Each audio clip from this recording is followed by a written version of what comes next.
it is time to look at some traditionally published fantasy series and books and give you some suggestions on what you could read if you're wanting to pick up an indie or self-pub book in a similar vein.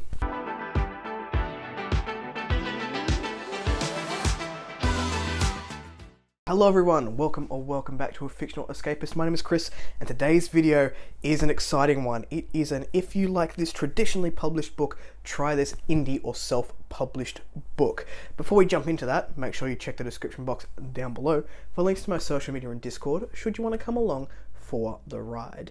Now, before we get into this video, I do want to give a shout out to a couple of people. The first being Covers with Cassidy, who recently did a fantastic video of her own where she's actually gone through and done the same thing, but she's actually read the books and made the recommendations.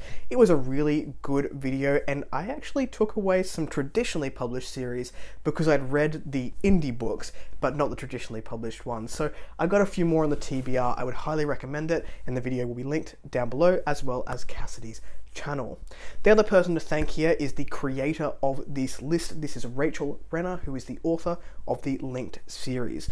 Rachel Renner put this fantastic post up on Facebook, and it had so many popular series in the traditionally published world and some really good recommendations. So I reached out to her and asked if she would mind if I put it on this platform. Don't worry, I am working on a list of my own for something like this, but Rachel had so many good ideas, and I just want to give that to the world as some recommendations for people who ask me, what's a good indie book that I can pick up if I like some of these series? We have 14 of these today, so I'm going to jump straight in, because otherwise we will be here forever. And I'll put the graphics, so these are the original graphics that Rachel Renner has put in her Facebook post, and they will be up here. I will also put Rachel's details down below and links to her series if you're interested. Her name does come up a couple of times on this list because, you know, self-promo is a thing. Let's jump into it. The first one that we've got here is a big one.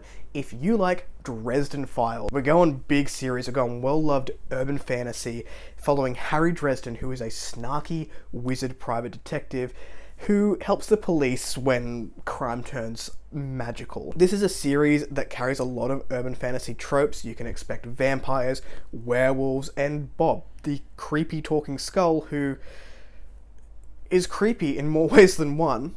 But if you like the Dresden Files and you're a big fan, the recommendation for you is the Nick Holleran series by David Green. Nick Holleran is a private detective with a twist. One day he took a bullet to the chest in an alleyway. Only death didn't stick. This is another urban fantasy which focuses on a mystery and crime element with all the ghosts and ghouls one would expect from such a series. Moving on to a bit of fantasy romance, we've got the traditionally published book of A Court of Thorns and Roses by Sarah J. Maas. Now, I feel like this one does not need an introduction at this point, but here we are. This is a fantasy with heavy romance and sometimes leaning towards the smutty elements of life, depending on how far you get into the series. And the tagline for this one says, with bits of Buffy, Game of Thrones, and Outlander, this is a glorious series of total joy. If you're a Sarah J. Maas fan, you might enjoy Reign and Ruin. This is by J.D. Evans, the winner of the SPFBO Competition 7. I believe this was the winner from 2021. So you know it has to be good if it's one out of 300 indie published books in a competition. This is another fantasy romance that is filled with magic and longing. I honestly don't know too much about this series. I do have book 1 on my Kindle to try when any sort of fantasy romance feelings strike. Tagline for this one is, all magic is beautiful and terrible. Do you not see the beauty in yours, or the terror in mine? You can stop a heart, and I can stop your breath. We have got another big call. If you like The Hobbit by J.R.R. Tolkien, a book full of adventure. We're featuring Bilbo Baggins. This took high school desks by storm when I was a kid. This book is an introduction for a younger audience to a wider world. It's slightly whimsical, it's incredibly charming, it's full of adventure, and it just makes people fall in love with Tolkien's writing and the larger Lord of the Rings world. So we're going a big call here. But if you liked the classic fantasy feeling with a little bit of whimsy of The Hobbit, you could give Dragon's Reach by J.A. Andrews ago. This is book 1 in the Keeper origin. This is an epic fantasy adventure, which also incorporates those things that made people fall in love with The Hobbit. If you're looking for a classic fantasy feeling full of wonder, magic, and camaraderie, then this is a series that you're going to enjoy. Next up, let's hit up the Sanderson fans. If you like Elantris by Brandon Sanderson, this is a debut that causes a little bit of conflict amongst the fans out there. Some absolutely love it, some think it really didn't work for them, and while I've not personally read it, I've heard this is a really good book to look at how the imagination of Sanderson was sparked. It includes the easy to read prose, intriguing magic systems, and political rebellions. If you like the sound of those things, why not give Divinity's Twilight by Christopher Russell a go? This one is on my list for later this year to get at least book 1 and 2 under my belt, and it sounds great. This is a high fantasy story which is also full of revolution. This has got steampunk vibes and a sword and sorcery appeal. Russell has an easy prose and delightful humour, and it might be a winner for you if you enjoyed Elantris. The next we're going a little bit middle grade, a little bit YA, a little bit more whimsy, and we're talking about A Wrinkle in Time by Madeleine L'Engle. I probably butchered that pronunciation, and I am so sorry for the author and people who have enjoyed their works. This is a whimsical story which is G for general. It can be enjoyed by all ages. In A Wrinkle in Time, children learn that Mr. Murray has been captured by the Dark Thing, and they must time travel to Kamers, I can't pronounce it, to save him. This story is quite thematic for younger audiences. It is full of heart and whimsy, and it has themes of compassion and learning for children as they go and find Mr. Murray. If that sounds good to you, then you could potentially also pick up The Girl Who Talks to Ashes by Rachel Renner. This is a story of Lila. She's a young girl with epilepsy who was placed on the doorstep of Chief Stanley Quinn 16 years ago. Once Lila learns of her true heritage, a quest to seek her birth mother begins. Only her mother never made it home all those years ago after placing Lila on the doorstep. Our young protagonist then seeks answers and understanding, opening up for a magical learning experiences for younger readers. Keeping up with some fairy tale vibes, we've got Ella Enchanted. This was written by Gail Carson Levine, and I feel like this book is a bit of a classic. It is a soft but delightful fairy tale for younger audiences. At her birth, Ella of Frel receives a foolish fairy's gifts. The gift of obedience. Ella must obey any order, whether it's to hop on one foot for a day and a half or to chop off her own head. But strong-willed Ella does not accept her fate. Against a bold backdrop of princes, ogres, giants, wicked stepsisters, and fairy godmothers, Ella goes on a quest to break the curse forever. I don't know about you, I adored the Anne Hathaway movie of Ella Enchanted. I personally have not read the book, but if you enjoyed that sort of whimsical fairy tale with a determined young lass to try and break the curse, you might also like Of Stormlarks and Silence by Constance Lopez. This is another clean fairy tale feeling story suited to a younger audience. This has an element of slow burn romance, royal families, and a magic that will capture your hearts. This book has been described as utterly enchanting. Going back to some epic fantasy, some monster of the week, if you like The Witcher by Andrzej Sapkowski. I hope I pronounced that right. I never have in my life, so I'm guessing that it was wrong. The Witcher is a bit of a monster of the week vibe. It's got a rich and dark history tied to the backstories of each character, and you've likely heard of The Witcher before. Geralt of Rivia is a witcher, a man whose magic powers and lifelong training have made him a brilliant fighter and a merciless assassin. So if you like those kind of monster of the week vibes, you've got those assassin-y vibes, you've got some hardcore battle sequences, you might like Reign of Shadows by Angel Hayes. This is the Battleborn Mage Book 1. It's a dark, epic fantasy tale of magic, battles, betrayals, revenge, and warriors, monsters, and assassins pitted against each other in a deadly struggle to survive. If you're looking for action-packed fantasy adventure, this is going to be one that you are going to want to pick up. Now we are going dark. We are jumping into Prince of Thorns territory by Mark Lawrence. This is for the grimdark fans out there. This is a tale of blood and treachery, magic and brotherhood. It paints a compelling and brutal and sometimes beautiful picture of an exceptional boy on his journey toward manhood and the throne. Indie recommendation for this one is Assassin by Andy Peliquin. This is a series, and the series starts with Darkblade, book number 1. This is another one for you lovers of a dark and bloody tale. All in Veromus know the legend of the Hunter, relentless, immortal, death-walking, the greatest assassin who ever lived. Pay the master killer his due, and the hunter will execute any target, carry out any contract, no matter how impossible. If you like Prince of Thorns, maybe give Darkblade a red hot go.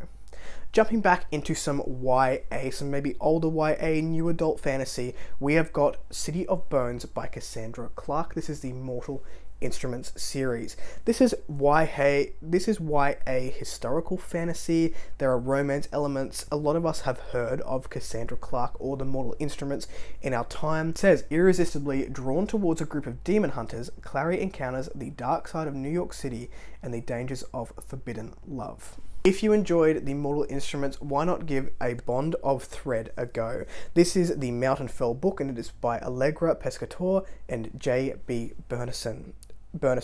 I know nothing about this one, so I am going to read the blurb. I apologize. This is another fantasy romance safe for YA audiences. This one follows Skye and Ilias. Skye has only ever known pain and solitude since waking up with neither memories or magic. Hunted for being a ruler in a time when they are scarce, she has survived the wilds near the Rim, always on the run from the rest of her kind. Only starvation could draw her close to a village, but when a chance encounter and a bit of bad luck launch her into the arms of a man whose soul is bonded to hers, hiding who she is may no longer be possible. Ilias is a hunted man wanted for killing the last High Queen of Vine. He is plagued by his part of the wholesale slaughter. Interesting terminology. He never wanted another queen, and certainly not a half-feral, distrustful girl who gave up on the Fae a long time ago. Unfortunately, soul bonds are not so easily walked away from, no matter how hard they both may want to, especially when trapped together in a cave with a pack of feral Fae right outside. Jumping to something different, Sailor Moon. This is I would say YA / new adult, but we have teenager Usagi, who is fairly average. She's not the best athlete, she's not got good grades, she's a bit of a crybaby, very emotional, but when she meets a talking cat, who the name is escaping my brain right now, she begins this journey that teaches her that she has a whole lot of great strengths inside of her and a lot more to give, and she then goes forth and inspires her friends as Sailor Moon, her alter ego. If you liked Sailor Moon growing up, or even as an adult now, you might like The Lightning Conjurer, The Awakening. This one follows Aspen, who, similarly to Sailor Moon, she's a little bit lonely, she's a bit of a misfit, doesn't really get on or do anything of significance when suddenly strange things start happening all around her. And she goes on a journey to discover who and what she is. This is another tale of self-discovery in a new adult setting, which maybe gives some hope to people who feel like they're not good enough. Next up, we're going epic. If you liked The Eye of the World or the Wheel of Time series by Robert Jordan, this is a big world building series. This is young coming of age characters. It's a hell of a lot of self-discovery as these characters grow up through the books. We are talking life lessons, we're talking adventure, we've got prophecy and danger. These are big shoes to fill, so what could possibly be compared with the Wheel of Time? The first recommendation is Dragon Mage by M.L. Spencer. This is a chunky tale coming in at 830 pages, rivaling some of those Wheel of Time books. This one tells the story of Aram Wraith, who has the power to challenge the gods. This is a coming of age book. This has some epic world building in it as well. I have not read it. This is just hearsay from other people that are coming through. I've been told to read it. We also have autistic Rep in the protagonist, which is always lovely to see, and it is a classic feeling fantasy, much like the Wheel of Time. I do really need to read this one. Another comparison to the Wheel of Time is A Prince's Errand. This is by Dan and Robert Zangari. This book is over 900 pages for a debut. A big, chunky book to really sink your teeth into. We've got a lot happening in this series. It's got such world building promise, and that is something that I've enjoyed in the Wheel of Time books that I've read so far, has been the world building. So this one says, several millennia ago, a war raged between the factions of dragonkind. With their world ravaged, the Chaldean Alliance forged the Amulet of Draconic Control and the Tethering Stone, and banished their foes to other realms, saving Kaldor from utter destruction. Fearing the power of the amulet, the survivors secreted it away. But now knowledge of the amulet has resurfaced, and in the wrong hands, war could erupt anew. So big shoes to fill in there. If you like Wheel of Time, maybe give these two massive books a go. Sticking with some big shoes to fill, we have got the traditionally book of Lord of the Rings. This is a big call. Tolkien has some beautiful prose and epic adventure, and the powers of be have provided some indie recommendations if you like the Lord of the Rings. First recommendation is The Fate of the Wizardoms. This is Jeffrey L. Koenig, book 1 in the Eye of Obscurance. This is playing on an all-powerful wizard trope which we had in Lord of the Rings. It's got magic, it says magic reigns, wizards thirst for power, and the world teeters on the edge of breaking. We've got some high stakes, some high magic use, which was also relevant in Lord of the Rings. If anyone has read this series, please let me know, because it does sound quite epic. The other one that it gets compared and is suggested if you like Lord of the Rings is The Empire of Ruin by David Green, starting with In Solitude's Shadow. Now this is a big call because In Solitude's Shadow comes in at around 270 pages, and although this book is short, it is said to pack a punch. Again, we've got the elements of super high stake magic, we've got warfare, and we have a group of friends learning to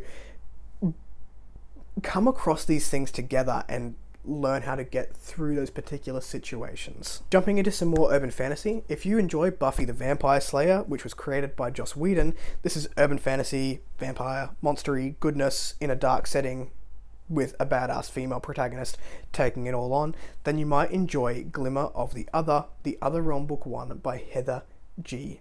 Harris. This is another strong female protagonist in an urban world. This one says, I'm Jinx. As a private investigator, being a walking, talking lie detector is a useful skill. But let's face it, it's not normal. We have mystery elements here. We have a hellhound as an animal companion, which is pretty cool, and also a sexy inspector named Stone. This is for the urban fantasy romance fans out there. Maybe pick this one up. Another book that is indie released and self-pubbed, which gets compared to Buffy, is Chained.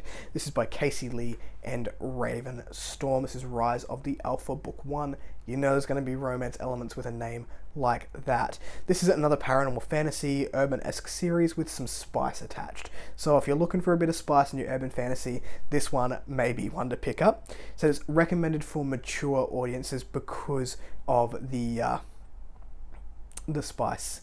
If you enjoy sexy alpha holes and a headstrong heroine with humor, steam and action, this is for you. Alpha Holes.